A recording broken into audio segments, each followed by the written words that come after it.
Everyone, welcome to Hindi रोचक कहानियाँ channel. आज की कहानी है एक अधूरी सुहागन।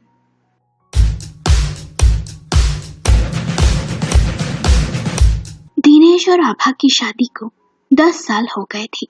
दोनों में बहुत ही प्यार था। दिनेश के साथ उसके घर में उसके माता पिता भी रहते थे। आभा अपने सास ससुर की बहुत ही लाडली थी।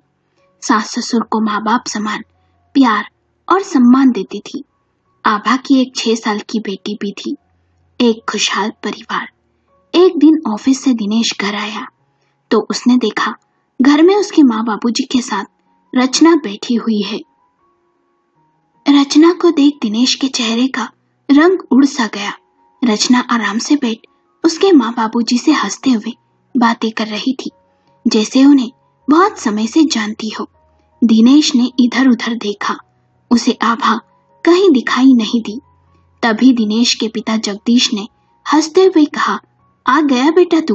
दिनेश ने उनकी बात का कोई जवाब न दे सीधा रचना से पूछा, तुम यहाँ कैसे? तुम्हें मेरे घर का पता कैसे मिला?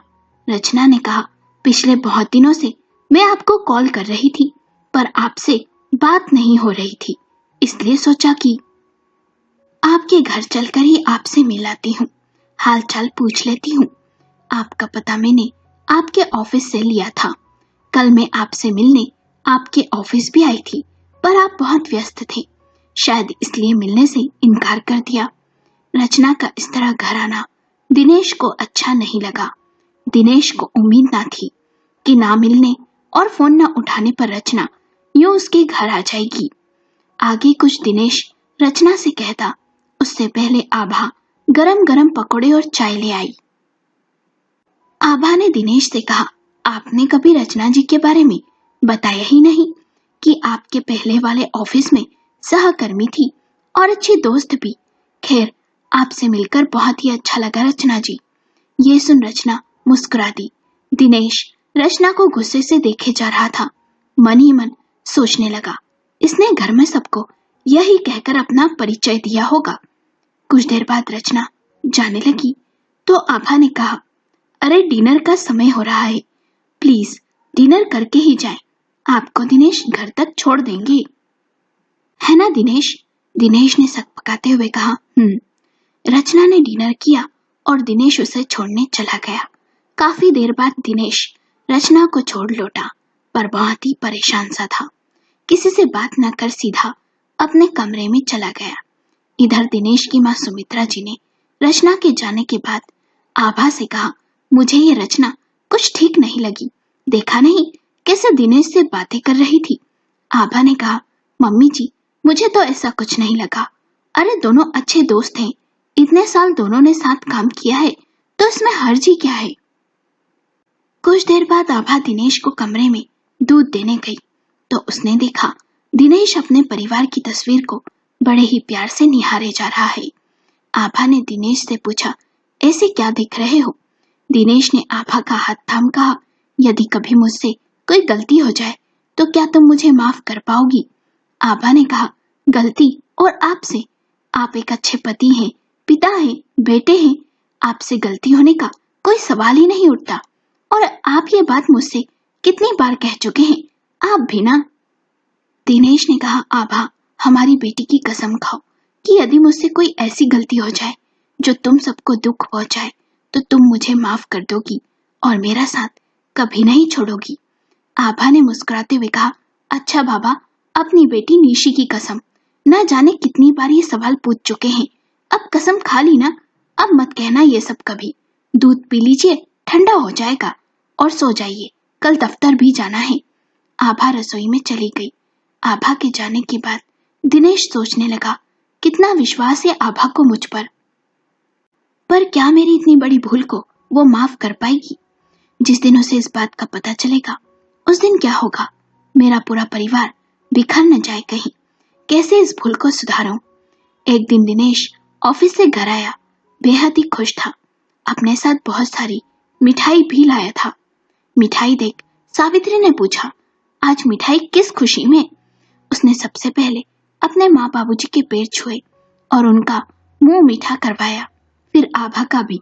फिर बोला, मुझे प्रमोशन मिला है और साथ ही साथ मुझे कंपनी विदेश भेज रही है। आभा और सभी ने कहा, यह तो बहुत ही अच्छी बात है। दिनेश के बाबूजी ने पूछा, कितने दिनों के लिए जा रहा है बेटा? बाबूजी, ये तो पता नहीं, जब प्रोजेक्ट पूरा होगा तभी वापस आऊंगा। सावित्री ने कहा, बहू और निशी को भी अपने साथ ले जाना, अच्छा रहेगा, दोनों तेरे बिना यहाँ कैसे रहेंगे। कुछ देर बाद दिनेश डाइनिंग टेबल पर आकर बैठ गया। दिनेश ने पूछा, माँ बाबूजी ने खाना खा लिया? आभा ने कहा, हाँ, आज माँ का व्रत था ना, तो दोनों ने जल्दी साथ खाना खा लिया। दिनेश ने पूछा, और तुमने? आभा ने कहा, आपके बिना मैंने कभी खाया है? 10 सालों से हम साथ ही रात का खाना खा रहे हैं। थाली में कोफ्ते, पराठे, हलवा, पुलाव दे। दिनेश ने बोला, इतना सब आज किस खुशी में? आभा ने कहा, अरे बात है ही इतनी खुशी की, आप विदेश जा रहे हैं तो इतना तो बनता है, भगवान करे आप ऐसी ही तरक्की करते रहें। दिनेश ने कहा, तुम मेरे बिना कहे मेरे मन की हर बात कैसे जान लेती हो आभा? पता नहीं, कभी कभी मुझे ऐसा लगता है जैसे मैं तुम्हारे इतने प्यार के लायक नहीं हूँ। सच में आभा, तुम्हारे आने से मेरे जीवन में एक नई रोशनी सी आ गई है। तुम्हारा जितना भी धन्यवाद करूं उतना कम है। बस हमारा साथ सदा ऐसा ही बना रहे। आभा ने कहा, मैं कहाँ भागी जा रही हूँ, और आप भी कितना इमोशनल हो जाते हैं आप आजकल। दोनों ने साथ खाना खाया। सावित्री और दिनेश के पिता अपने बहू बेटे का इतना प्यार देख बेहद ही खुश थे। अगले दिन सुबह ही घर में बहस सी छिड़ गई थी। सावित्री और दिनेश के पिता और दिनेश का मन था कि आभा और निशी भी दिनेश के साथ विदेश जाए, पर आभा जाना नहीं चाहती थी। उसका कहना था कि माँ बाबूजी का ख्याल कौन रखेगा, दोनों अक्सर बीमार हो जाते हैं, ऐसे में उनकी देखभाल कौन करेगा। दिनेश ने कहा, उनके लिए एक नौकरानी रख देते हैं, पर आभा इस बात के लिए राजी नहीं थी। आभा ने यह भी कहा, निशी की भी अभी परीक्षाएं नहीं हुई है, ऐसे में उसका 1 साल भी खराब होगा सो अलग, इसलिए हम बाद में आ जाएंगे, अभी आप चले जाएं। आभा से बहस में जीतना नामुमकिन था, इसलिए दिनेश अकेले ही विदेश जाने वाला था। सावित्री और जगदीश मन ही मन बेहद खुश थे कि आभा जैसी बहू मिली, जरूर पिछले जन्म में कुछ अच्छे कर्म किए होंगे, नहीं तो आजकल की लड़कियां कहाँ सास ससुर के साथ रहना पसंद करती है। खैर, दिनेश के विदेश जाने का समय नजदीक आता जा रहा था। आभा तैयारियों में व्यस्त थी। उसने बहुत सा सूखा नाश्ता दिनेश को बना दिया था और बार बार दिनेश से यही कह रही थी, बस आपके खाने की मुझे बड़ी चिंता है, पता नहीं वहाँ कैसा खाना मिलेगा। दिनेश ने कहा, तुम्हें तो कहा था साथ चलो, पर नहीं। आभा ने कहा, माँ बाबूजी भी हमारी जिम्मेदारी है ना। दिनेश ने कहा, सच में तुम बहुत ही अच्छी हो आभा, लव यू।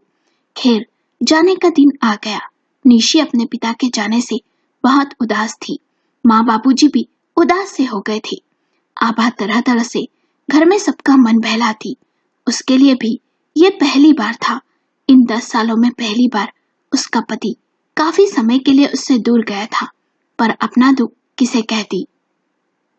सबको घर में दुखी नहीं कर सकती थी, इसलिए अपने मन के दुख को मन में ही छिपाए सबको खुश करने की कोशिश करती। दिनेश का अधिकतर वीडियो कॉल आ ही जाता, जिससे सबको उसके हालचाल पता चल जाते थे। दिनेश तस्वीरें भी भेजता रहता था।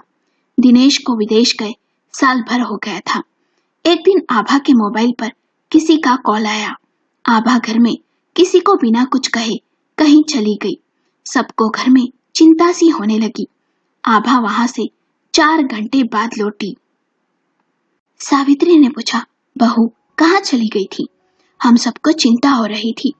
आभा ने बस इतना ही कहा, मेरी एक सहेली की तबीयत बहुत खराब थी, उससे मिलने गई थी और अपने कमरे में चली गई। काफी देर तक आभा कमरे में ही रही। रात को उसने खाना भी नहीं खाया। सावित्री और जगदीश को लगा कि शायद सहेली को लेकर चिंतित है। अगले दिन सुबह से आभा तैयार हो गई, सबका खाना बना दिया और सावित्री से बोली, मम्मी जी मुझे कुछ काम है, आने में देरी भी हो सकती है। आप सब खाना खा लेना और निशी को भी संभाल लेना। सावित्री ने पूछा, क्या बात है, तू उदास भी लग रही है, सब ठीक तो है ना? जो भी समस्या है हमें बता। आभा ने कहा, मम्मी जी कुछ समस्याओं का कोई हल नहीं होता, और ना ही अंत। वो जीवन भर हमारे साथ ही रहती है। और प्लीज दिनेश से इस बारे में आप सब कुछ मत कहिएगा। यह कह आभा कमरे में चली गई। उसके लिए एक एक पल काटना भारी होता जा रहा था। उसने कभी सोचा न था कि जीवन में कुछ ऐसा भी देखना पड़ेगा। सावित्री और जगदीश चिंतित थे। आखिर क्या बात थी जो बहू इतनी चिंतित है। आभा ऑटो में बैठ चली गई। रात को 9 बजे के आसपास आभा घर आई। वो अकेली नहीं थी, उसके साथ एक बच्चा भी था, 12-13 महीने का। सावित्री ने उस बच्चे को देख पूछा, ये बच्चा किसका है? आभा ने कहा, मेरी सहेली का। उसके आज सुबह ही मौत हो गई। उसका इस दुनिया में कोई नहीं था, इसलिए वो इस बच्चे की जिम्मेदारी मुझे सौंप गई है। आज से ये बच्चा विपिन हमारे साथ ही रहेगा। सावित्री ने पूछा, पर इसका पिता? आभा ने कहा, वो एक गैर जिम्मेदार इंसान है जिसने इससे और इसकी माँ से मुंह मोड़ लिया।